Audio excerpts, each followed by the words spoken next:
കഴിഞ്ഞ ദിവസം അതായത് ഏതാനും മണിക്കൂറുകൾക്ക് മുമ്പ് അമേരിക്കയിൽ തന്നെ പ്രമുഖ മാധ്യമ സ്ഥാപനമായ അതായത് അത്യാവശ്യം റിലയബിളായി വിശ്വാസയോഗ്യമായ മാധ്യമ സ്ഥാപനമായ വാഷിംഗ്ടൺ പോസ്റ്റ് ഒരു വെടി പൊട്ടിച്ചിരിക്കുകയാണെന്ന് വേണമെങ്കിൽ പറയാം. ഇസ്രയേലിന്റെ ഖത്തർ ആക്രമണവുമായി ബന്ധപ്പെട്ട ഒരു കാര്യമാണ് അവർ പുറത്തുവിട്ടിരിക്കുന്നത്. ഈ ഖത്തർ ആക്രമണവുമായി ബന്ധപ്പെട്ട് ഏറ്റവും കൂടുതൽ ഒരു പണി കിട്ടിയിരിക്കുന്ന ആർക്കാണെന്ന് നിങ്ങൾ ചിന്തിച്ചിട്ടുണ്ടോ? അമേരിക്കക്കാണ്. കാരണം എന്താണെന്ന് അറിയാമോ? അമേരിക്കയുടെ ഗൾഫ് മേഖലയിൽ അല്ലെങ്കിൽ പശ്ചിമേഷ്യയിലെ ഏറ്റവും പ്രധാന ഒരു ഓപ്പറേഷൻ കമാൻഡ്, അതായത് ഒരു സേനാ താവളം സ്ഥിതി ചെയ്യുന്നത് ഖത്തറിലാണ്. പല സ്ഥലത്തുമുണ്ട്. ഈ ഒരു സ്ഥലത്ത് നിന്നുകൊണ്ടാണ് അമേരിക്ക പല കാര്യങ്ങളും ഓപ്പറേറ്റ് ചെയ്യുന്നത്. അതായത് UAE, Bahrain, Saudi Arabia, Qatar തുടങ്ങിയ രാജ്യങ്ങൾക്കെല്ലാം പ്രൊട്ടക്ഷൻ കൊടുക്കുന്നത് അമേരിക്കയാണ്.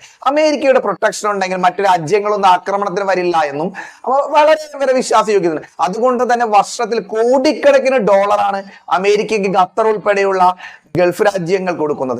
ആ ഒരു വിശ്വാസത്തിനാണ് ഇവിടെ ചോദ്യം ചെയ്യപ്പെട്ടിരുന്നത്. അതായത് ഖത്തറിൽ തന്നെ പല ആളുകളും വിമർശനം ഉന്നയിച്ചു തുടങ്ങി. അമേരിക്ക അറിയാതെ ഇസ്രയേൽ ഒരു ആക്രമണം നടത്തുമോ? ഒരിക്കലും നടത്തില്ല എന്നാണ് അവർ പറയുന്നത്. അതേപോലെ തന്നെ അമേരിക്കയുടെ പ്രൊട്ടക്ഷനിൽ കഴിയുമ്പോഴും ഇത്തരത്തിലുള്ള ആക്രമണങ്ങൾ നേരിടേണ്ടി വരികയാണെങ്കിൽ പിന്നെ അമേരിക്കയ്ക്ക് ഈ പൈസ കൊടുക്കുന്നത് അല്ലെങ്കിൽ അമേരിക്കയ്ക്ക് ഈ ഡോളർ കൊടുക്കുന്നത് എന്തുകൊണ്ട്?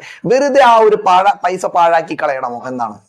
അതായത് സൗദി അറേബ്യ പോലുള്ള രാജ്യങ്ങളിൽ അമേരിക്ക പോയിട്ട് പല മിസൈൽ വിന്യാസങ്ങൾ വരെ നടത്തിയിരുന്നു. അതേപോലെ തന്നെ വ്യോമ പ്രതിരോധ സംവിധാനങ്ങൾ വരെ വിന്യസിച്ചിരുന്നു. ഇവർ കോടിക്കണക്കിന് രൂപ ക്യാഷും നടത്തുന്നുണ്ട്. അതായത് നമ്മുടെ ഗൾഫ് മേഖലയിലെ ഓപ്പറേഷനുള്ള സൈനിക താവളങ്ങളൊക്കെ ഈ വക രാജ്യങ്ങളിൽ നിന്നുകൊണ്ടാണ് അമേരിക്ക ചെയ്യുന്നത്. അപ്പൊ അമേരിക്കയ്ക്ക് ഏറ്റവും കടുത്ത ഒരു അവിശ്വാസമാണ് ഈ ഒരു സംഭവം കൊണ്ട് വ്യക്തമാക്കുന്നത്. വാഷിംഗ്ടൺ പോസ്റ്റിന്റെ ആ ഒരു റിപ്പോർട്ട് പ്രകാരം ഇസ്രായേൽ പ്രധാനമന്ത്രിയായ ബെഞ്ചമിൻ നെതന്യാഹുവിന്റെ കടുത്ത വാശി മൂലമാണ് ഇസ്രായേൽ സൈന്യം വ്യോമാക്രമണം ഖത്തറിൽ ഹമാസ് നേതാക്കൾ ലക്ഷ്യമിട്ട് നടത്തിയത്.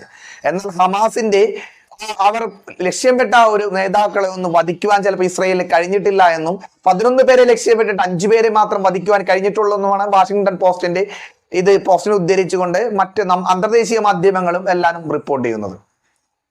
അല്ലെങ്കിൽ മൊസാദിന്റെ മേധാവി ഇസ്രായേൽ പ്രധാനമന്ത്രിയോട് പറഞ്ഞു, അതായത് ഖത്തറിനെ ആക്രമിക്കേണ്ട കാരണം എന്താണെന്ന് വെച്ച് കഴിഞ്ഞാൽ ഈ മിലിറ്റൻസിനോട് അല്ലെങ്കിൽ മറ്റുള്ള നേതാക്കളോട് ഈ ഒരു ഗൾഫ് മേഖലയിലെ പല തീവ്രവാദ സംഘടനകളോടൊക്കെ നെഗോഷിയേറ്റ് നടത്തുന്നത് ഖത്തർ മുഖേനയാണ്. അപ്പോൾ ഖത്തറിനെ ആ ഒരു രീതിയിൽ വെറുപ്പിക്കേണ്ട ഒരു നിലപാടാണ് മൊസാദ് സൈനിക മേധാവി എടുത്തതെന്നാണ് വാഷിംഗ്ടൺ പോസ്റ്റിന്റെ റിപ്പോർട്ടിൽ പറയുന്നത്. അതേപോലെ തന്നെ ഇസ്രായേൽ സൈനിക മേധാവിക്കും യാതൊരു താല്പര്യമുണ്ടായിരുന്നില്ല. കാരണം ബന്ദികളുടെ കാര്യത്തിൽ, ഹമാസ് തടവിലാക്കപ്പെട്ട ബന്ദികളുടെ കാര്യത്തിൽ മോചനത്തിന് വേണ്ടി മീഡിയേറ്റർ ആവാൻ പോകുന്നത് ഖത്തറാണ് കൂടുതൽ അവരെ സഹായിക്കുന്നത്. അതിന്റെ പേരിൽ യാതൊരുവിധ ഇത്തരത്തിലുള്ള രീതി വേണമെങ്കിൽ മൊസാദിന്റെയോ മറ്റേ ഫീൽഡ് ഓപ്പറേഷൻ മുഖേന അത്തരം ഹമാസ് നേതാക്കളെ വധിക്കുവാൻ വേണം സൈനിക മേധാവി പറഞ്ഞതായിട്ടാണ് വാഷിംഗ്ടൺ പോസ്റ്റിന്റെ റിപ്പോർട്ടിലുള്ളത്.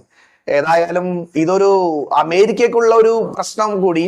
അത് മാത്രമല്ല, ഈ ഇസ്രായേൽ പ്രധാനമന്ത്രി ബെഞ്ചമിൻ നെതന്യാഹുവിന്റെ പിടിവാശി മൂലമാണ് ഇത്തരം ഒരു ആക്രമണം അഴിച്ചുവിട്ടതെന്നാണ് വാഷിംഗ്ടൺ പോസ്റ്റ്. ഇതൊരു വളരെ പ്രാധാന്യമുള്ള ഒരു ഗ്ലോബൽ ന്യൂസായി എനിക്ക് തോന്നി. അതുകൊണ്ടാണ് നിങ്ങളുമായി ഇത് പങ്കുവെച്ചത്. എന്തായാലും ഇത്തരത്തിലുള്ള അടുത്ത വീഡിയോയിൽ കാണാമെന്ന വിശ്വാസത്തോടെ എല്ലാവർക്കും ബൈ.